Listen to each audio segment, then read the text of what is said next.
Welcome to the Inner Circle Boardroom Backstage Pass. My name is Kay Chohan. I'm here with my co-host Michael Elwood. Mike, say hello. Hello everyone. That's Mike, I'm Kay, and this is the channel you want to be if you're interested in conversations with business leaders such as the one we've got here today. Subscribe below and click on the bell icon for weekly updates. I'm excited to have you here. You're the chief exec of a business called OASIS Group. For the sake of our audience, would you mind just giving a brief introduction, who you are, about the company? Yeah, thank you, Kay. My name is Espen Halvorsen. I've spent the last 20 years in different companies across Europe and globally. So I've been working with information management for the last 15, 20 years now in OASIS Group as a CEO. I have an IT background, so not only document management for paper, as is the biggest service line we do, but also digital.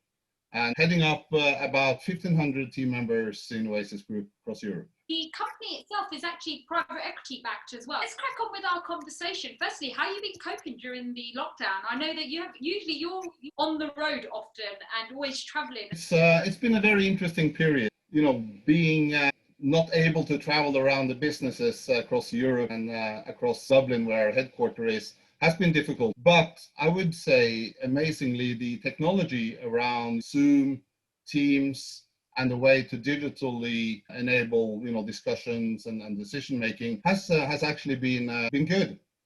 But nothing really, face to face is the way to conduct business between people. But it's fairly good. When the lockdown happened, how bad was the impact? We always put safety and security first. So the first thing we did in March was to make sure, because we are a critical needed service for hospital and organizations, so safety for people was the first sort of priority for us. We have kept open the business all through the 6 months of this period, but of course has spent a lot of time on business continuity and also safety equipment and protective gear for our frontline members. So we do a lot of logistic services, pick up information. We have digitized centers, we have BPO centers. They have operated, but under strict safety rules. What impact and implications have you seen? If you roughly divide our sort of business into two parts, one is storage, so digital and physical storage, which is about 65-70% of the business, as in revenue. That has been somewhat insulated against COVID because we have a very recurrent stream of storage. So that part of the business has actually been trading fairly well and equal even pre-COVID. But of course, like anybody else, we are servicing clients, and when they close, our activity has dropped. We've seen certain segments that have increased service. So for instance, hospitals, the legal industry, where there's been a lot of activity trying to clean out property for more wards. Nobody knew how this would be in March, April, May. So our services actually has increased for certain segments, but in general, it's been reduced somewhat from the pre-COVID period. In terms of activity, have you seen a decline in some countries more than others? I think it's been fairly equal across the business. I think governments have reacted differently to the same sort of period. There's been a lag time in sort of the wave of COVID. So some countries were hit first, and then some countries were hit later. Some companies, like in Poland, where we do a lot of BPO services, saw a very early stop in activities because they are very linked to business processes with the client. While UK and Ireland didn't see that much because there's a lot more storage and a recurrent business. So it's not that active. But in general, the governments have acted very differently. So in Ireland, the government have supported people working through this period by supporting. In UK, there is a furlough program in place where employees cannot work during this period, and therefore we have been hit a bit harder. Poland, we own a company in Poland. We are a foreign company, so the government will not support anything. So we had to do some internal actions there. And in Netherlands and Belgium, you have to prove that your revenue reduces to a certain amount before they will support you. So you can imagine in a group, you have the same issue, but you have 5, 6 different solutions you have to balance between the countries. Do you think the operating model will change much as we begin to come out of this? Yes. I think the office will change. I do think that people need to meet and you need to work in groups. I agree. But I think it will be balanced with 3 days, 2 days, 1 day, and so on. And I think travel will reduce significantly in the group because we've been learning how to use this technology with my nice background and your nice background and everything. And it will be a different way. And I think that we learn how to adapt to this type of communication. Yeah, and a bit more flexibility. I can see, the idea of people rushing to get back into a rush hour into central London seems stupid to me when you could do a Zoom call early in the morning, and if you need to go in the office, go in later in the day. So I think we will move back a little bit towards it, but I think flexibility around what the technology allows you to do is going to be important and will reshape things. Yeah. And we have launched a couple of new services. We have launched home deliveries or deliveries of information to non-office addresses digitally or physically. We have had to beef up the security around all the digital equipment and storage we have because, there are things around in the market which we don't want to be exposed to and so on, even in country or out of country. It is a shift of how to conduct business. But for my own when we discuss this, paper, which is part of our business, will still be there because it's a generational issue. Yeah. I mean, I would say myself in the 50s, I think my kids or my grandkids will learn to work more digitally than I do. I'm used to paper. It's in my DNA. Yeah, no, I'm the same. Even if I get it digitally, I'll print it off and have a look at it. So yeah. and as you said, that's generational, I think. So some new services like scan on demand, because we cannot access information the same way we did pre-COVID. Something is closed. You would need something fast in your home. We launched more scan on demand services. So our team members have learned how to use more digital equipment than they did before. And events such as this always, tough as they are as you go through them, they always create opportunities for people who can adapt. What sort of opportunities are you seeing for yourselves right now? This is an interesting question. There is a change in this type of industry, and it's faster now than it was before. So information and the use of information and how rapid you need to access information has actually increased during this period. People have learned to use more online tools and online information.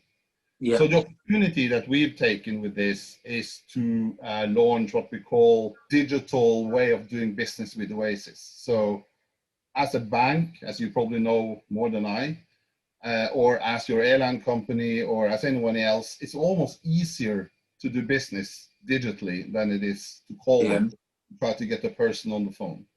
And I think this industry and information management will continue. So we have launched portals for clients to access information more easily.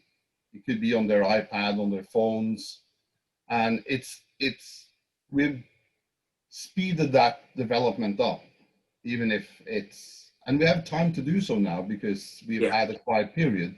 So we revamped the resources. So the opportunities to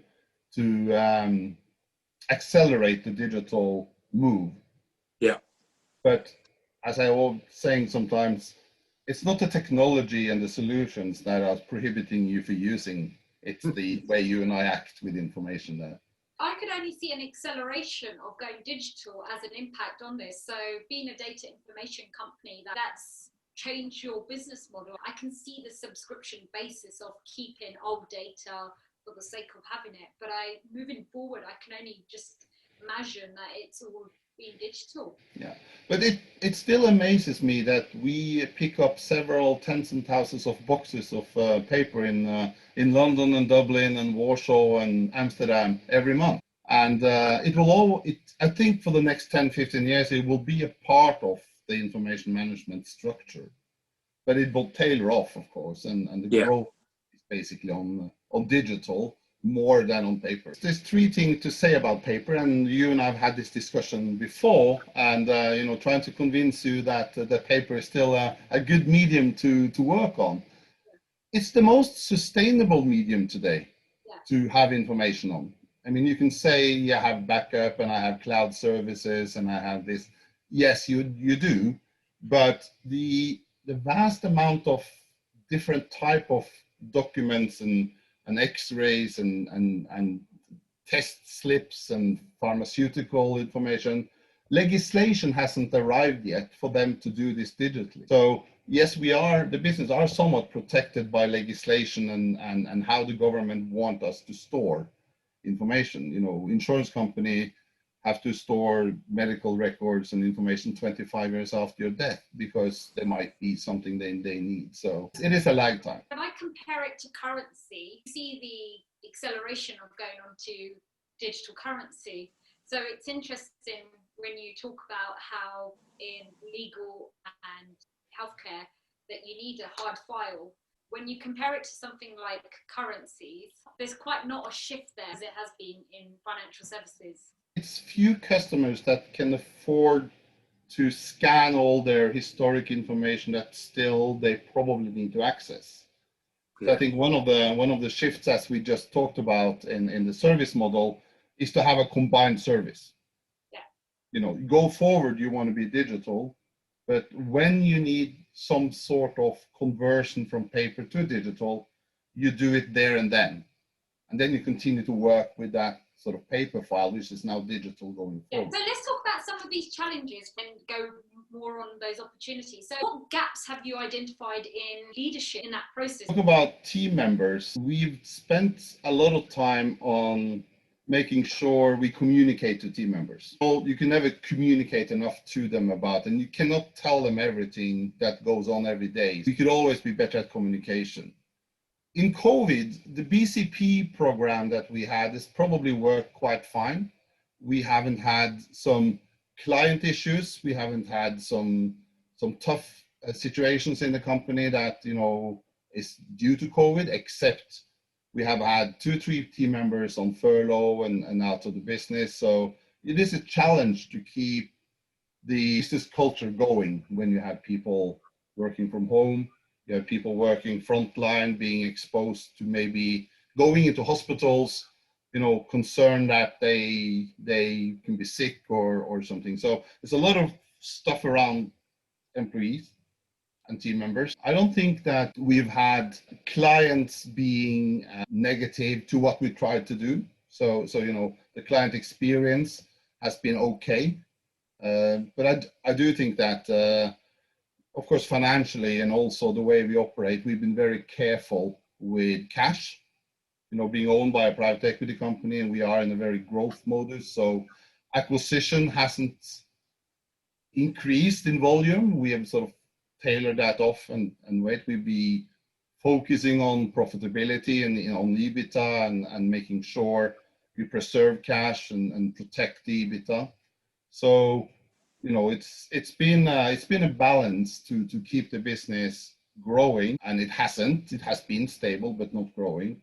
And, you know, being owned by a private equity company, gravity sometimes doesn't work with them. You have to fly at the same time as you have a ton of issues around your ankles. In talking about capital management, what does the future look like in terms of that growth? What's your forecast? Is it going to be all about cost management and that's where we'll see the growth, or do you forecast any real growth because you're expecting the worst to come and so you're hoping to pick up some good opportunities in that process? Or does the whole complete strategy change because of this? Some businesses have had to do a complete diversification. Cost management is an important part to understand, you know. And I would say the government in UK and Ireland and somewhat also in Europe has been helpful during this period. But I also think that maybe the biggest growth that we have is through acquisitions. And the world doesn't stop it's been halted because of this. So I'm not saying there will be a wave of fantastic opportunities, but we see opportunities in the market. Some providers have had more issues than others. There are some consolidation going to happen after this, and we are well prepared to grab that. We are well funded. Private equity want to grow. We are discussing with different European partners and partners in UK and competitors in Ireland and across, that we are ready to sort of accelerate when hopefully we get a vaccine or someone says, we're ready to open up for the environment and the society again. So the biggest opportunity for growth lies in consolidation and growing through acquisitions for us. Organically, there will be opportunities, and there are opportunities. We have a pipeline of new opportunities, but they are somewhat slower in this period because businesses are careful with spending and investing in new solutions. Me and Mike have had this conversation about this has highlighted is productivity and sometimes how you can do more with less. Yeah, no, definitely. We have a region, and I can't tell you which one, but that have reverted to 6 hours working days during this period. Productivity has increased. Yeah. We had people working from home that almost were glued to each other in a process before in a shared service center that have performed equal or better being at home with more productivity. So it's interesting to see, is this going to stop, or if we do this for 5 years? And sometimes, unfortunately, in my mind, I have, the Second World War and my home country, Norway, being sieged for 5 years. How did they cope with the world completely changed in 5 years? So is this something that is okay now for 6 months, 9 months, 12 months, or is it a sustainable model for the next 5 to 10 years? I'm not sure. But interestingly, productivity has increased in certain areas during this period for the same type of services. Are you seeing innovation come out through that as well? We haven't focused too much on the bigger innovation. This industry I'm in, digital is an innovation in itself. We have a Polish entity that manages all the big banks with mortgage documents and with insurance company documents and a lot of that, and car leasing. Automation will have to be a part of the innovation, use of technology in the way it should be used. And I'm saying that because we have a lot of equipment and software and processes that could even be more appropriate to innovate on than we have done. But I can only see that some of the teams, smaller teams in the business, have had what I call the small innovations and this clever, smart way of working during this period that have actually, increased productivity. Yeah. So innovation doesn't always need to be a new iPhone or switching, something off to a completely new world. It can be the smaller things that really makes the business work. For us, it has been. And I just want to talk about core and non-core, because has it changed your perspective on some of the core versus the non-core that you're focusing on? Is there an appetite to perhaps divest some of those assets and start acquiring others by offloading those? Is it what your strategic forward-looking plan is? Yeah, that's a big question. It's a big question. Private equity companies are looking at revenue growth and EBITDA growth and would like the business to have a certain projection. Yeah. But at the same time, they also need to future-proof the growth for the business. So some of the areas that we're looking into, and this is about, and sorry to be a bit more detailed on this, if you look at the life cycle of information, it's always born digital in 95%, 99%. It ends up on paper just because Mike and I need to work on paper. What we need to do, as a business, and one of the strategies is to get earlier into the life cycle of information management. So, you know, our traditional business is actually storing paper when it's almost dead, and it's legal and regulatory requirements that banks need to store these documents for 10 years, 15 years. Yeah. Then you have a step where you are part of the business process in a bank. You sort of manage part of the deed process, part of the mortgage handling, and so on. Then you have a phase, which we're looking at, where you actually become part of the decision making.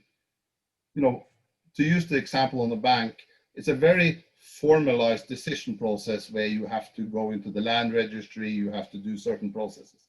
That can be automated. So somebody who wants to buy a car or buy a house, it's the same process. So there is software there now which we, you know, you can automate this process and get a decision in 15 minutes that usually take 3 or 4 days, because you have to check manually. You can do that automatically now by connecting the databases and so on, which is digitally oriented. But if you really want to go completely out of digital and into what I call electronic information management, so you actually start to look at, you know, you can talk about Microsoft, you can talk about Google, you can talk about, you know, documents that are created on a platform where they never leave the platform. They never become a paper. And sometimes I look at when people think, yeah, we're digital, we have PDF documents and when nothing ends up on paper. And Kay, I told you this before.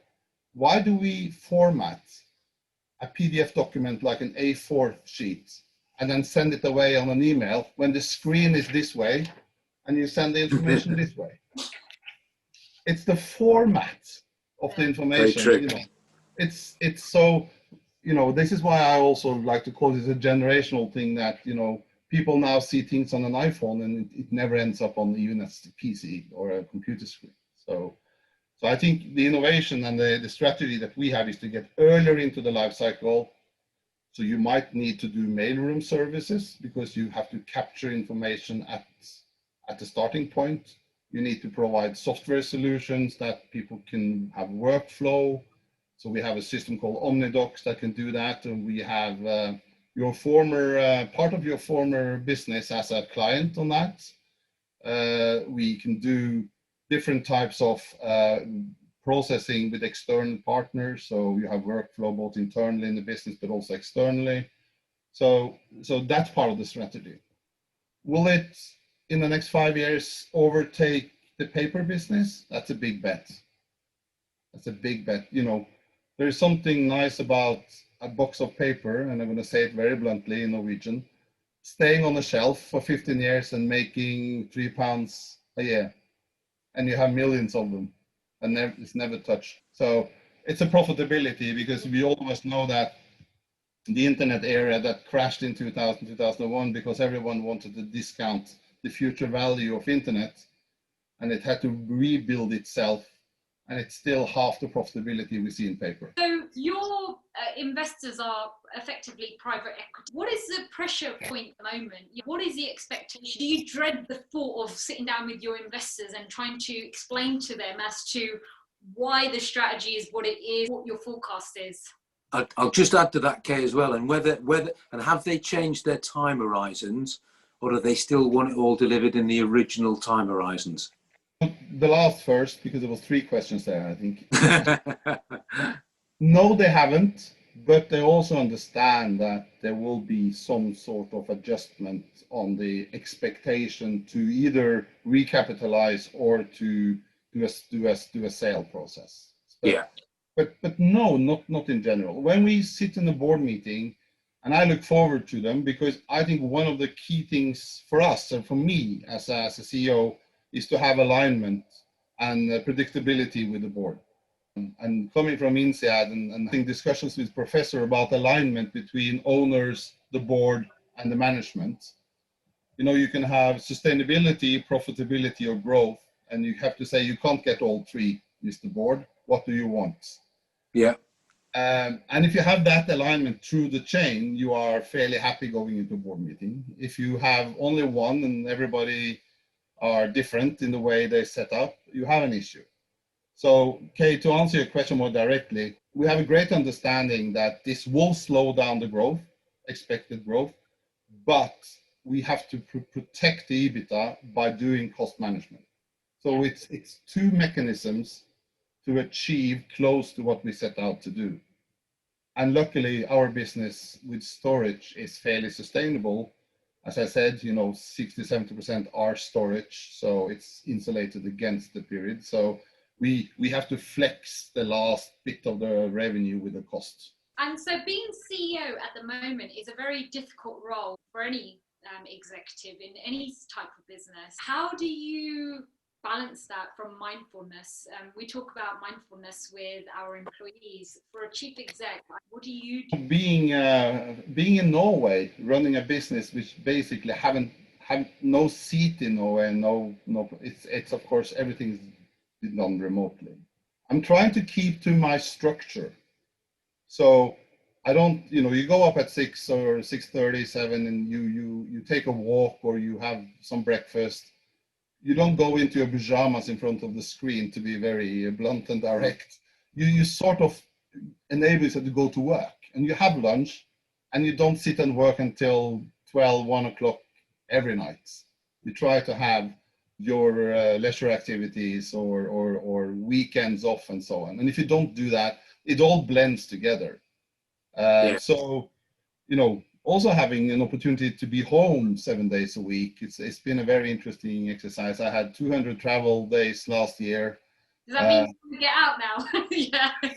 So, I'm looking out the window sometimes and saying, that's the world out there. But so it's different. But yeah. I think it's about structure and not changing everything by, looking at your step watch and saying you had 67 steps from the bedroom to the office. That's it. It will kill you, and this is where the sustainability comes in. So I would say it hasn't been bad. I would say the first 4 or 5 months, everybody understood.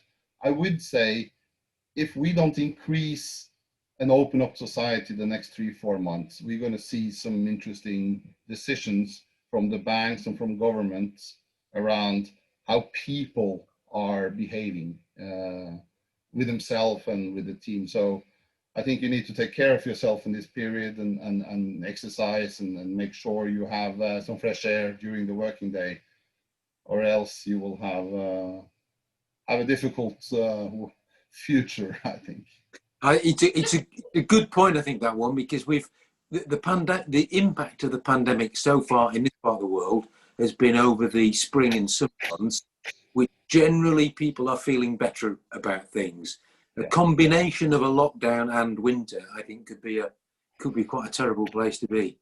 Yeah, no, being in Norway, we were hit quite hard early in February, actually, or starting in March, because we had a lot of Norwegians going to the mountains in Austria and Switzerland. Okay. Yeah. So I felt I had the view about 10 to 15 days ahead of the UK and ahead of Ireland. So we closed the business on the 11th of March and put everything in action at that point. Now, when we have the school started in August, the 20th, it's been interesting to see how many schools have closed down. And I don't want to sound negative, but for the government in Norway, they have started closing down schools because people are affected and kids affect each other because they're very close in the school environment. So I'm hoping that the same will not happen in the European countries now in September when they open up schools. Yeah. But I agree with you. It's a different period now in the autumn and winter to be in a lockdown. Yeah, I think it's tougher. Yeah. How do you feel about when we had the last crisis? It was a financial crisis, and it wasn't as global impact as we've seen to this scale. What's your perspective on it? I had the pleasure of listening into a webinar with regards to is this continue to be a V-shaped return, or is it a U-shaped return? And I think, the financial crisis, it did something with the whole banking infrastructure and the infrastructure around banks and the financial world. This hasn't done that. It hasn't really affected the business processes, and yes, it's been adjusted, but not affected in the same way. The same way as a war ruins the physical infrastructure in the country, this pandemic hasn't done that either. So, you know, I believe in the return. When we get a vaccine, I think we will see some interesting, you know, spikes in different economies. Everybody talks about the U.S. economy, why the stock market is all-time high in this period, and so on. There are some underlying analytical trends there which I can't explain. I'm trying to ride the wave on it and understand that, you know, but you know, maybe Mike has some ideas about why the banking environments are are going fairly good. They've taken big capital reserve to handle more in the future, but we haven't seen it yet. I think part of that is the government support. So my concern is that the impact has been delayed a little bit because we've had the government support to keep businesses alive. Yeah. But if we fundamentally changed forever, then businesses will fail in the latter part of this year and next year, and then you will see a bigger impact on the banking system. Yeah. So it's almost like we've put the economy into hibernation almost. Yeah. And we'll see the real impact of it later, I think. Yeah, I totally agree. And the infrastructure is intact. You know, both the business infrastructure and the physical infrastructure is intact. But to that example, when the banks will start to call the governments and saying this is enough, we will see some other interesting political decisions on how to, and I shouldn't use the word segregate the society, but you know, we're talking about when are you allowed to go shopping, when are you allowed to go on buses and commute. I think we will see some interesting structures around that, because everybody knows that there are elderly people that have been hit the hardest. Kids probably have a flu and then that's it. But you never know the long-term effects, of course, so you shouldn't say you want to get the virus like our neighbors in Sweden that have a different policy than we have had. Yeah. And, you know, the oil fund is keeping Norway alive, and not all countries have a big sovereign fund to ride on. And I think we don't need to compare a big market like the UK with a small economy like Norway, because it's two very different things to run. So, but I think it's a interesting period between the banks and the financial institutions and the governments, when and how they will act in 3 to 6 months. Yeah, no, I think so. I agree. I have one last question, conscious of time, to talk about leadership. And we're talking about consolidation of industries and sectors. I'd like to talk about the consolidation of leadership and the future role of leadership in organizations. Do you see that's going to change moving forward, and how? Yes and no. I think you will have a consolidation in leadership because you can manage more than you did before, and because of travel and because of the way we interact with each other. But I still think, and maybe I'm a bit old-fashioned, that the strength of a company is its people and its team members and its leaders. And I think the skill set of managing remote and managing, when you use the word leadership, for me it's different than being a leader, a boss, a coach, and an expert. And sometimes a leader needs to be all four, but the leadership part is probably the most important. So I see you have to continue to interface with people from a day to day, and it's hard to do that when you are alone in your office or in your home, and you need. So I think upskilling on digital leadership will probably be different. So when we said communicate frequently, I do a Friday email to all employees. We have set up Monday, Friday calls with different teams so that we sort of force ourselves into a structure, or else it becomes very blur. Yeah. And your leadership style almost disappears into some sort of vague, faded environment that you don't want. Just being more visual. Yeah. And out there, more touch points. Yeah. And I'm conscious of time. Just like to say thank you so much. It's always a joy speaking to you. We definitely have to do a catch up when you're back in the UK, and I'm sure Michael will join us as well. Again, I'm sure everyone who's watching this video has really enjoyed listening to you as well. So with that said, thank you so much. And guys, we'll see you on the next video. Cheers. Thank you. Thank you. Bye. Bye.